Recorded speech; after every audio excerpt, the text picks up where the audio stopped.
ക്രിസ്തുവിൻ്റെ സമാധാനം നിങ്ങളോടുകൂടി ഉണ്ടായിരിക്കട്ടെ. വചനകിരണത്തിലേക്ക് ഏവർക്കും സ്വാഗതം. 12ാം നൂറ്റാണ്ടിലെ സൂഫി ഗുരുവായ അബ്ദുൽ ഖാദർ ജീലാനിയുടെ ശിഷ്യന്മാർ ആശ്രമത്തിലെത്തിയ ആളുകൾക്ക് ഭക്ഷണം നൽകുന്നതിനായി ഒരുക്കങ്ങൾ നടത്തുകയായിരുന്നു. ഭക്ഷണം തയ്യാറായി കഴിഞ്ഞപ്പോൾ അത് വിളമ്പാനായി എടുത്ത പാത്രങ്ങൾ കണ്ട് ചില ശിഷ്യന്മാർ സംശയം പ്രകടിപ്പിച്ചു. ചില പാത്രങ്ങൾ പഴകിയതും ചിലതിൻ്റെ വക്ക് പൊട്ടിയതുമായിരുന്നു. ശിഷ്യർ ഗുരുവിനോട് ചോദിച്ചു, ഗുരുവേ, ഈ പഴയ പാത്രങ്ങളിൽ ഭക്ഷണം ആളുകൾക്ക് സേവിക്കാമോ? ഗുരു ജീലാനി ശാന്തമായി അവരെ നോക്കി മറുപടി നൽകി, പാത്രത്തിന്റെ മാനം നോക്കരുത്, ഉള്ളിലുള്ളത് ശ്രദ്ധിക്കുക. ഭക്ഷണം ശുദ്ധമാണെങ്കിൽ അതിന് മൂല്യം നഷ്ടപ്പെടുകയില്ല. ഗുരു തുടർന്ന് പറഞ്ഞു, അതുപോലെ തന്നെയാണ് മനുഷ്യന്റെ കാര്യവും. ഒരു വ്യക്തിയുടെ മൂല്യം അവന്റെ പുറമേയുള്ള ആഡംബരത്തിലും ഭൗതിക സൗകര്യങ്ങളിലുമല്ല, മറിച്ച് അവന്റെ ഉള്ളിലെ ശുദ്ധ മനസ്സിലും ആത്മീയതയിലുമാണ്. ബാഹ്യമായ കാര്യങ്ങളായ ശാരീരിക രൂപം, സമ്പത്ത്, സാമൂഹിക പദവി എന്നിവയെക്കുറിച്ചുള്ള ശ്രദ്ധ ഒഴിവാക്കാനാണ് ജീലാനി ആവശ്യപ്പെട്ടത്. ഗുരുവിന്റെ വാക്കുകൾ ശിഷ്യന്മാർക്ക് പെട്ടെന്ന് മനസ്സിലായി. പാത്രം പഴകിയതോ അല്ലെങ്കിൽ വിള്ളലുള്ളതോ ആകാം, എങ്കിലും സ്നേഹത്തിലും ശുദ്ധമായ മനസ്സിലും തയ്യാറാക്കിയ ഭക്ഷണമാണ് അതിൽ നൽകുന്നത്. അതുപോലെ നമ്മുടെ ശരീരം എങ്ങനെ ഇരുന്നാലും ഹൃദയത്തിലെ നന്മയുടെയും ശുദ്ധിയുടെയും മൂല്യം എപ്പോഴും നിലനിൽക്കും. മനുഷ്യന്റെ വളർച്ചയും മൂല്യവും നിലനിൽക്കുന്നത് ആന്തരികമായ ശുദ്ധിയിലാണ്.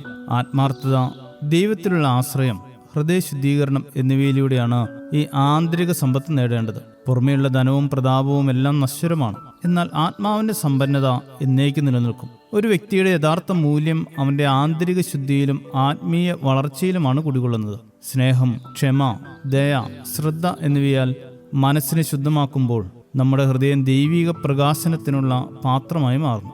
ബാഹ്യ സൗന്ദര്യത്തെക്കാൾ ആന്തരികമായ സത്യത്തിലും ആത്മാർത്ഥതയിലും ശ്രദ്ധ കേന്ദ്രീകരിക്കുക എന്നതാണ് പ്രധാനം. ക്രിസ്തു പരീശന്മാരോടും നിയമജ്ഞരോടും ഇങ്ങനെ പറയുന്നു, കപടനാട്യക്കാരായ നിങ്ങൾക്ക് ദുരിതം, നിങ്ങൾ പാനപാത്രത്തിന്റെയും ഭക്ഷണപാത്രത്തിന്റെയും പുറമെടുപ്പാക്കുന്നു, എന്നാൽ അവയുടെ അകത്തോ കവർച്ചയും അതിക്രമവും നിറഞ്ഞിരിക്കുന്നു. അന്ധനായ പരീശനെ, പാനപാത്രത്തിന്റെയും ഭക്ഷണപാത്രത്തിന്റെയും പുറം കൂടി ശുദ്ധിയാകാൻ വേണ്ടി ആദ്യമേ അകം ശുദ്ധിയാക്കുക. വിശുദ്ധ മത്തായി 23:26. ആദ്യം ശുദ്ധീകരിക്കേണ്ടത് അകമാണ്. അകം ശുചിയാകാതെ പുറമെ മോടി കൂട്ടി നടക്കുന്നതിൽ ഒരു പ്രയോജനവുമില്ല. വിഷം വിളമ്പുന്നത് സ്വർണ്ണ തളികയിലാണെങ്കിലും ആരും അത് കഴിക്കില്ലല്ലോ. എന്നാൽ വിളമ്പുന്നത് അമൃതാണെങ്കിൽ മൺപാത്രത്തിലാണെങ്കിലും അതിന് മൂല്യമുണ്ട്.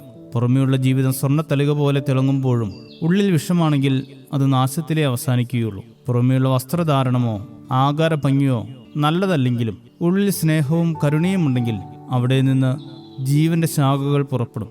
ലോകസൃഷ്ടാവായ കുശവന്റെ കയ്യിലെ മൂല്യമേറിയ മൺപാത്രങ്ങളാണ് നാം. അതിൽ വിഷം വിളമ്പാതിരിക്കാൻ സൂക്ഷിക്കുക. ശുഭദിനം നേരുന്നു. ദൈവം അനുഗ്രഹിക്കട്ടെ.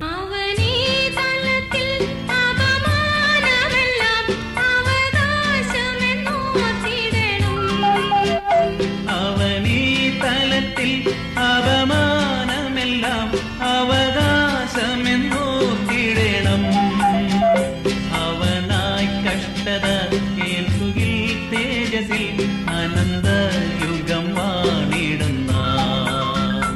അവനായി കഷ്ടത കേൾക്കുകിൽ തേജസിൽ അനന്തയുഗം വാണിടുന്ന. യഹോവാ ദൈവമാം വിശുദ്ധ ജാതിനാം അവനവകാശമാം ജനം നാം. യഹോവാ ദൈവമാം വിശുദ്ധ ജാതിനാം അവനവകാശമാം ജനം നാം.